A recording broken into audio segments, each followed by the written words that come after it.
Et à l'international, coïncidence ou non avec le résultat des élections régionales en Allemagne la semaine dernière, le gouvernement allemand a annoncé hier la mise en place de contrôles temporaires à toutes les frontières terrestres du pays. Il s'agit pour les autorités locales de mesures nécessaires pour lutter contre l'immigration irrégulière et de protéger la population de menaces telles que l'extrémisme islamiste. Les contrôles débuteront le 16 septembre pour une durée initiale de 6 mois et ils s'ajouteront aux contrôles déjà en place aux frontières avec la Pologne, la République tchèque, l'Autriche et la Suisse. En France, toujours au sujet de l'immigration, selon des informations de France Info publiées hier, le Premier ministre Michel Barnier souhaiterait créer un ministère de l'immigration. Le nouveau chef de l'exécutif français, qui a promis de maîtriser les flux migratoires avec des mesures concrètes, a donc rappelé que cette mesure pouvait avoir du sens. Je vous rappelle qu'un précédent ministère de l'immigration, de l'intégration, de l'identité nationale et du développement solidaire avait été créé en 2007 sous le gouvernement Fillon lors de la présidence de Nicolas Sarkozy. Il avait été dirigé par Brice Hortefeux puis Éric Besson avant d'être supprimé en 2010. Au chapitre économique, en Chine, l'indice des prix à la consommation a progressé le mois dernier. Mais cette hausse, aux grandes dames des autorités locales, est principalement imputable aux conditions météorologiques qu'est une situation économique structurelle qui se renforce. En effet, les conditions météorologiques extrêmes de cet été ont fait grimper les prix des produits agricoles, contribuant à l'accélération de l'inflation. Ainsi, l'indice des prix à la consommation a augmenté de 0,6% au glissement annuel contre une hausse de 0,5% en juillet. L'inflation corps, c'est-à-dire dépouillée de ses composantes les plus volatiles, elle, s'est établie à 0,3% en août contre 0,4% en juillet, selon des données publiées hier par le Bureau national des statistiques chinois. Quant à l'évolution des prix à la production au mois d'août, toujours en Chine, il reflète mieux l'état réel de la deuxième économie mondiale, une économie haletante, impactée par une crise immobilière qui persiste, un chômage rampant, des niveaux d'endettement records et des tensions commerciales croissantes. Ainsi, l'indice des prix à la production a reculé de 1,8% en août par rapport à l'année précédente, soit la plus forte baisse en 4 mois. C'est pire que la baisse de 0,8% enregistrée en juillet et moins que la baisse prévue de 1,4%. Après avoir concentré le soutien de l'État sur l'industrie dans un premier temps et tenté de relancer la consommation intérieure dans un deuxième, le démarrage bien hésitant de l'économie de l'Empire du Milieu au second semestre doit inciter Pékin à poursuivre sa stratégie de relance économique. Vous l'avez donc bien compris, l'environnement économique et géopolitique mondial est compliqué pour l'économie chinoise. C'est la raison pour laquelle l'évolution de la balance commerciale en août était attendue par la communauté financière. Et contre toute attente, les exportations chinoises ont augmenté plus que prévu en août, alors que les importations ont, elles, déçu. Ainsi, les exportations ont donc augmenté de 8,7% sur un an. C'est plus que les 6,5% modélisés par le consensus des économistes et les 7% du mois de juillet. À l'inverse, les importations n'ont augmenté que de 0,5%, ce qui est inférieur aux attentes d'une hausse de 2% et à la croissance de 7,2% du mois précédent. Dans le détail, les exportations chinoises vers ses principaux partenaires commerciaux ont toutes augmenté en août par rapport à l'année précédente. En ce qui concerne les importations, celles en provenance des États-Unis ont augmenté de 2% en août sur un an, alors que dans le même temps, celles en provenance de l'Union européenne ont diminué.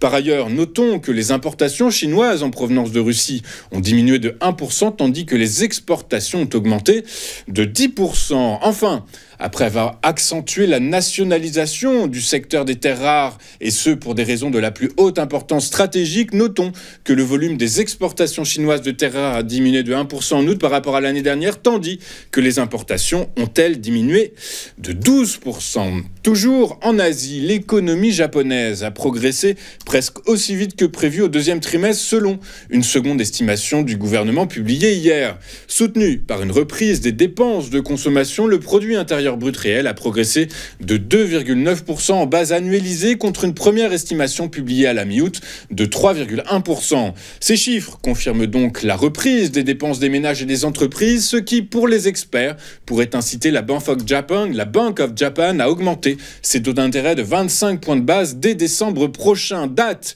qui n'est pas choisie au hasard puisque ce sera après que la Banque centrale nippone ait eu confirmation de la trajectoire de l'économie avec les données du PIB au T3 le rapport Tan-Khan sur le sentiment des entreprises et le résultat, évidemment, de l'élection présidentielle américaine. En zone euro, dans un rapport publié hier sur l'avenir de la compétitivité européenne, Mario Draghi exhorte les autorités du bloc à investir 2 fois plus qu'elle ne l'a fait pour la reconstruction après la Seconde Guerre mondiale. L'ancien président de la Banque centrale européenne plaide donc pour que l'Europe investisse 800 milliards d'euros supplémentaires par année pour sortir d'un creux de productivité et de croissance faible. Il s'agit, selon lui, d'un défi existentiel qui ne trouvera de réponse que dans une demande d'investissement privé et public massif. Le rapport met l'accent principalement sur le changement des règles de concurrence dans les domaines de la technologie et de la défense afin d'obtenir plus facilement l'approbation de l'UE. Quant au secteur des télécoms, il devrait être soumis, lui, à une réglementation plus souple. Rappelons que ce document est publié alors que les 2 grandes économies du bloc font face à des défis politiques et de gestion du déficit prégnant matérialisé par un pouvoir législatif sclérosé.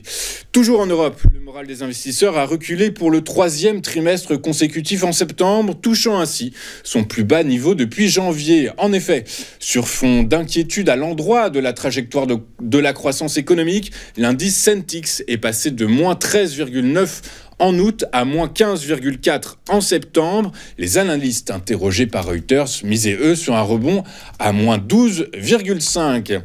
Avant de regarder ce qu'il s'est passé sur les marchés financiers hier, jetons un œil à ce qu'il faut suivre sur les marchés ce mardi 10 septembre. Et les investisseurs ont été attentifs à l'évolution de la balance commerciale chinoise ce matin et l'inflation en Allemagne. L'inflation en Allemagne, l'IPC, qui est ressorti dans les attentes modélisées par le consensus, puisque l'IPC allemande est ressorti à 1,9% en glissement annuel en août, ce qui correspond tout à fait à ce que le consensus avait modélisé en glissement en séquentiel, c'est-à-dire d'un mois après l'autre. Eh bien, l'IPC allemande est ressorti à moins 0,1% en août, toujours dans ce qu'avait anticipé le consensus. Sinon, sur les marchés, en termes de macro, pas grand-chose à se mettre sous la dent en zone euro ou outre-Atlantique.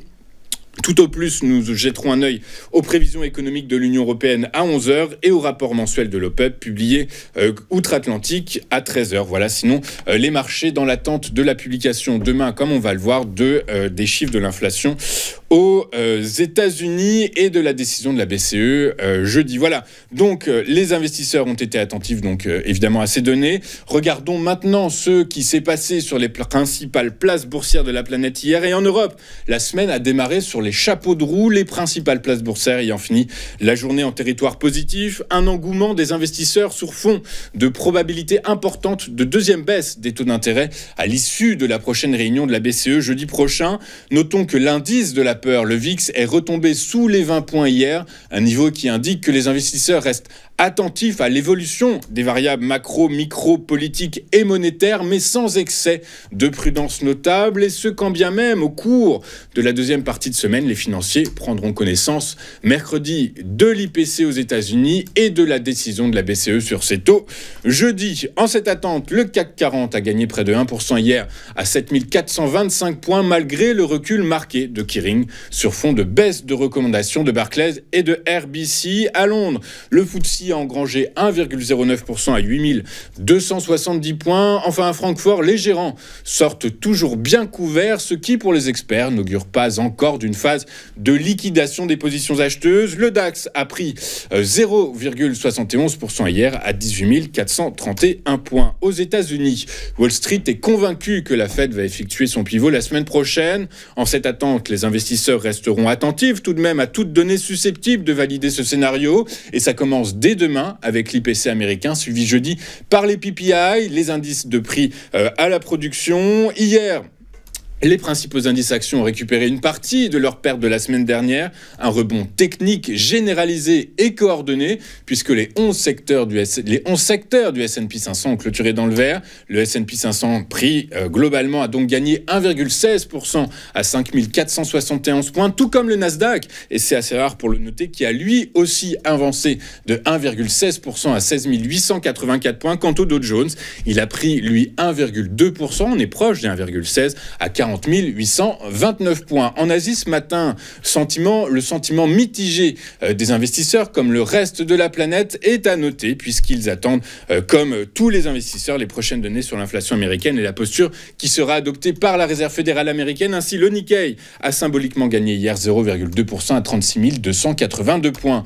Sur le Forex, le dollar se renforce alors que les opérateurs semblent donc convaincus que la Fed, à l'issue de sa prochaine réunion de politique monétaire, va baisser ses taux de 25 points de base. L'euro a circulé de 0,35% à 1,1044 $. Sur le marché, des rendements souverains en zone euro à 3 jours des conclusions de la BCE. Les financiers sont restés prudents hier. Résultat, peu de volatilité observée. Le rendement du Bund à 10 ans est resté stable à 2,168%. Le rendement du Bund à 2 ans a lui reculé de 1,5 point de base à 2,213%. En France, l'OAT10 est également resté stable. Il a fini la séance à 2,882% contre 2,885% lors de la dernière clôture. Quant aux 2 ans français, il a lui perdu près de 5 points de base à 2,461%.